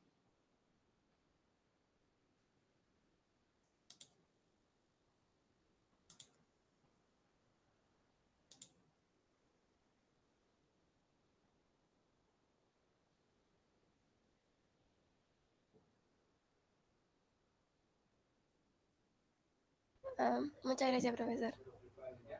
Bien, ok, entonces ya quedamos así hasta mañana. Hasta luego, chicos, gracias. Hasta luego, profe. Hasta luego, profesor. Gracias. Hasta luego, profesor. Hasta luego.